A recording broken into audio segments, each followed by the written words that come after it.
plutôt beau comme ça va jouer. D'accord. Alors, Olivier Pahut, bonjour. Bonjour. À 47 ans, vous vous lancez en politique pour la première fois de votre vie. Quel a été le déclic qui vous a fait briguer un siège au Conseil des États? Alors, c'est sûr que la politique, c'est quelque chose qui m'intéresse depuis longtemps.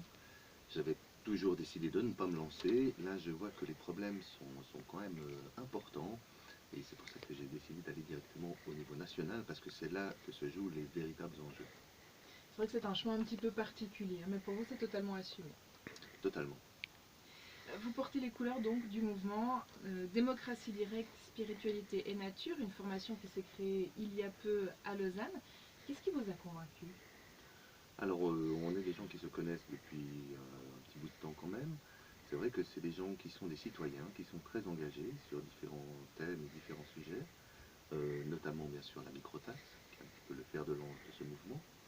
Et c'est vrai qu'à un moment, eh bien, on a décidé que si on voulait agir vraiment, eh bien, il fallait aussi se lancer au niveau du national. C'est là que se passent vraiment les choses.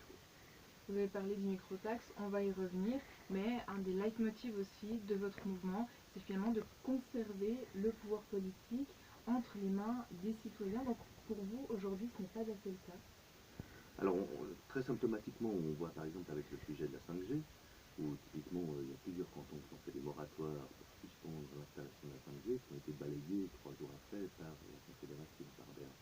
Donc on voit vraiment qu'aujourd'hui, même au niveau des cantons, il n'y a plus de pouvoir, le pouvoir s'effrite. Au niveau des citoyens, il n'y a eu aucun débat citoyen sur ce sujet-là. Donc la 5G est un cas très symptomatique de ce qui se passe ensuite, c'est-à-dire que c'est un pouvoir qui disparaît des mains des citoyens pour aller dans les mains uniques du Conseil fédéral et du Parlement fédéral. Pourtant, hein, la Suisse, avec son régime de démocratie directe, est citée en exemple par plein de voisins, proches et lointains. Ça peut faire même rêver certains. Pour vous, il faut aller encore plus loin. Il faut repenser un peu notre démocratie. C'est peut-être une vieille démocratie, c'est peut-être une démocratie qui a été loin, mais aujourd'hui, il convient vraiment de repenser les choses pour s'adapter, disons, aux problèmes du jour. Alors, il y a un aspect qui est la globalisation, les technologies aussi qui se mettent en place. De nouveau, on peut parler de la 5G, mais il y a aussi tous les problèmes qui sont les problèmes de climat, les problèmes de biodiversité, les problèmes liés à la nature, tous ces problèmes-là. Je pense qu'aujourd'hui, une démocratie qui s'est mise en place dans un contexte où on avait des villages, où on avait une certaine indépendance et autonomie par village, et qui était une confédération qui était tout à fait sensée, aujourd'hui doit être repensée en profondeur, et c'est pour ça que je me présente au Parlement fédéral. En ce qui concerne justement ce pouvoir que vous dites, enfin comment dire, euh, ce pouvoir qui selon vous s'effrite, hein, finalement les citoyens ont quand même la possibilité de déposer une initiative, un référendum, ça c'est quand même des choses sur tous les sujets finalement. Donc qu'est-ce qui coince à votre avis? Est-ce que ce n'est pas un leurre? C'est un peu la question. On voit que beaucoup de ces initiatives peinent déjà à parvenir à aboutir. On voit que 9 initiatives sur 10 sont balayées finalement, et qu'aujourd'hui, ce pouvoir d'initiative, il est bien d'un côté. D'un autre côté, on vous dit, ah mais vous avez qu'à faire de la politique, vous avez qu'à lancer une initiative. C'est un petit peu, comment dire, un placard où on peut ranger un peu les idées. Donc je pense qu'aujourd'hui, c'est pour ça que je pense qu'il faut aller en politique directement et puis penser les choses de l'intérieur, parce que ce leurre qui est laissé aux citoyens, c'est un petit peu une petite fenêtre dans notre cage dorée qu'on veut nous faire croire, oui, oui, vous avez tous les pouvoirs. Les microtaxes, vous l'avez évoqué, on va en parler justement, c'est un des points centraux de votre ligne, de votre programme. Déjà dans les grandes lignes, expliquez-nous un petit peu de quoi on parle.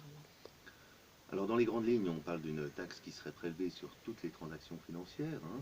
Alors le taux, il est toujours à fixer, mais je veux dire, si on prend un exemple d'un pour 1000 qui serait pris sur chaque transaction financière, c'est-à-dire que chaque fois que vous allez retirer 1000 francs, eh bien en fait, vous payez 1 franc de taxe dessus. Ça permettrait à terme, vu les volumes de transactions financières qui se font en Suisse, de pouvoir financer finalement tout ce qui est financé aujourd'hui par l'impôt. Alors bien sûr, là on parle de quelque chose de fédéral, mais quand les cantons auront aussi appliqué ça, à terme, ça permettra la suppression de la déclaration d'impôt, de tout ce qui est lié aux impôts directs des cantons et de la Confédération. Donc c'est un projet qui est un projet ambitieux, mais qui est un projet très intéressant, qui est vraiment un projet pour le 21e siècle, où maintenant les transactions financières se font par électronique, et beaucoup, hein, je veux dire, et qui permettra justement à terme de financer tout ce qui est l'État d'un moyen qui est complètement léger pour le citoyen. Vous dites léger parce que imperceptible sur chaque acte, mais sur le mois, sur l'année, ça reste quand même une taxe. Alors l'État doit toujours se financer, on a quand même des biens communs qu'il faut financer, donc je veux dire, on n'est pas a priori contre l'impôt, on est simplement sur la révision de comment percevoir l'impôt, puisque aujourd'hui, eh bien, c'est le citoyen qui doit, soi-disant, de manière volontaire, remplir sa déclaration, il s'arrache les cheveux à peu près chaque année. Euh, la TVA, c'est sûr, moi qui suis aussi entrepreneur, je veux dire, je vois bien la difficulté, la pression que met la TVA sur chaque entreprise, donc on voit qu'on a énormément de pression administrative pour finalement quelque chose qui pourrait être fait de manière beaucoup plus simple, beaucoup plus efficace et beaucoup plus sensée. Mais aujourd'hui, le fait de remplir sa déclaration d'impôt, c'est de déclarer son revenu et donc d'être taxé en fonction de son revenu. Quelle serait finalement la justice sur le plan social avec votre système? Alors déjà, ben, si vous gagnez plus, vous payez plus aussi. Si vous achetez des actions et des choses comme ça, vous allez payer plus aussi. C'est sûr qu'il y a toute une, toute une, toute une réflexion de fond à faire, mais je ne pense pas que ce soit quelque chose qui soit asocial à ce niveau-là, simplement parce que c'est une micro-taxe. Donc ce qu'on attaque ici, c'est le trading à haute fréquence, par exemple, qui là du coup sera diminué. C'est les personnes qui font énormément de mouvements financiers, qui du coup payeront toujours cette micro-taxe, et c'est eux qui vont financer en priorité tout ça. Aujourd'hui, je pense que quelqu'un qui a un salaire moyen, vous voyez, si vous gagnez 5 000 francs par mois, par exemple, vous allez payer 5 francs d'impôt si on prend ce taux de 1 pour 1000. Donc oui, aujourd'hui, peut-être des gens qui gagnent 5 000 francs par mois, suivant les cantons, ne payent 0 francs d'impôt. Là, du coup, on va créer une injustice parce qu'ils vont payer 5 francs, mais je pense qu'on reste dans quelque chose qui est tout à fait normal et puis qu'on peut encore après corriger si vraiment il y a des effets néfastes par la suite avec des moyens correctifs. On va parler aussi d'autres thèmes qui vous tiennent à cœur et surtout des initiatives que vous soutenez, notamment plusieurs qui concernent le climat pour vous, l'environnement, c'est un incontournable. Alors l'environnement, la biodiversité, moi je la vois chuter, vraiment au jour le jour. Je suis à la campagne, c'est encore pire qu'en ville. Il y a une utilisation massive de pesticides, il y a c'est sûr un déploiement aussi justement des réseaux de téléphonie mobile. On voit quand même la pollution qui est galopante, on voit effectivement le réchauffement. Donc c'est toutes des choses qui sont essentielles aujourd'hui de prendre en main, de prendre vraiment le taureau par les cordes. Ça c'est pour nos enfants, c'est pour les générations à venir. Je pense qu'aujourd'hui on est dans une situation où on joue un peu les pompiers. Et il faut les jouer les pompiers en même temps repenser à ce que la maison ne puisse pas rebrûler après. Mais il y a beaucoup d'aspects, hein. Quand on parle environnement, climat, il y a énormément d'aspects, vous l'évoquez, si on devait mettre une priorité, deux priorités. Il y a beaucoup d'aspects, je pense qu'on peut faire plus en faisant moins. Simplement, il y a énormément de, je veux dire, partout, tous les cantons, les communes tondent éternellement. Pour la biodiversité, il faut la favoriser, il faut vraiment donner à la nature sa place. Moi, j'ai envie de parler de la dîme qu'il faudrait donner pour chaque propriétaire de terrain, que chaque propriétaire de terrain laisse 10% de son terrain à la biodiversité. Déjà là, on fera un pas en avant. Et c'est quelque chose de très simple, il suffit de ne pas entretenir son terrain sur 10% de la surface. Donc c'est des choses très simples à mettre en œuvre et qui peuvent être faites. Il y a aussi une initiative actuellement pour justement, il y a même deux initiatives pour bannir les pesticides de Suisse.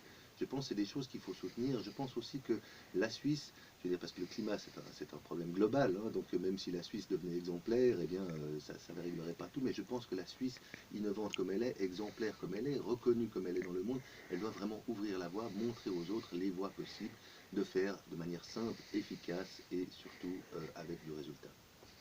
Dans les autres domaines que vous soutenez, il y a l'initiative, il y a l'UDC et son texte pour une immigration modérée. Qu'est-ce qui vous séduit dans cette démarche-là? Alors l'immigration, bon, c'est un vaste sujet. Les débats que j'ai entendus de Doris Letard à ce sujet-là, il y avait plus de problèmes après son débat qu'avant, si j'ose dire. Donc c'est un problème de nouveau qui est global. Aujourd'hui, ce qu'il faut, c'est vraiment repenser le problème. Moi, j'ai l'air de dire, j'ai écrit une phrase qui dit le vrai problème n'est pas de trouver la solution est de trouver le vrai problème. Aujourd'hui, l'immigration en Suisse, c'est un problème particulier. Si on prend ça à Zurich, c'est très visible. À Genève, c'est très peu visible parce que finalement, on a une mixité, une diversité de nationalités qui sont à Genève. Vous allez à Zurich, vous avez beaucoup d'Allemands qui sont là, et ça se ressent vraiment, et ça fait une pression chez les gens. Il faut redéfinir peut-être le patriotisme. Qu'est-ce que c'est le patriotisme? Est-ce que c'est vraiment juste de fermer les frontières? Je ne pense pas. Je pense que c'est lié quand même à la culture des gens, à la volonté de pouvoir développer un petit peu sa propre culture, et puis de pouvoir aussi la maintenir, la transmettre aux générations. Et dans ce cadre-là, eh bien, il faut vraiment agir en amont, parce que, je veux dire, de l'immigration juste pour des raisons financières, ça, il faut commencer à revoir la problématique. La microtaxe serait une solution dans ce sens-là, mais aussi, je veux dire, la création, on a pu voir des projets de villes autonomes, qui sont des villes qui ont un rendement, et qui peuvent vraiment être des solutions à terme pour que chacun puisse se sentir bien chez soi d'une manière globale. Et je pense que c'est vraiment vers ça qu'on doit aller, que finalement personne n'aime émigrer. Les Suisses ont émigré beaucoup à l'époque, hein, mais personne n'aime émigrer, personne n'aime quitter son pays, personne n'aime quitter sa famille. Il le fait vraiment par besoin financier, et c'est ça qu'il faut vraiment revoir en profondeur. Une dernière question, Olivier Cailloux, qu'est-ce que vous espérez retirer de cette campagne? Alors c'est sûr que on espère retirer un siège, hein, avant tout, pouvoir défendre des idées qui sont novatrices, qui sont visionnaires. Je pense qu'aujourd'hui la politique a montré un petit peu ses limites. L'expérience des politiciens en place ont montré que voilà, il y a des règles qui sont mises en place. On essaie d'amener une voie nouvelle, une vision nouvelle. Aujourd'hui, ce que j'espère en retirer, eh bien, c'est de pouvoir faire avancer la cause de la Suisse, du monde, de l'humain qui doit redevenir souverain. Et c'est ça que j'espère pouvoir vraiment en retirer, pouvoir œuvrer pour le peuple, de manière avec humilité, et de manière vraiment d'être au service. Merci beaucoup.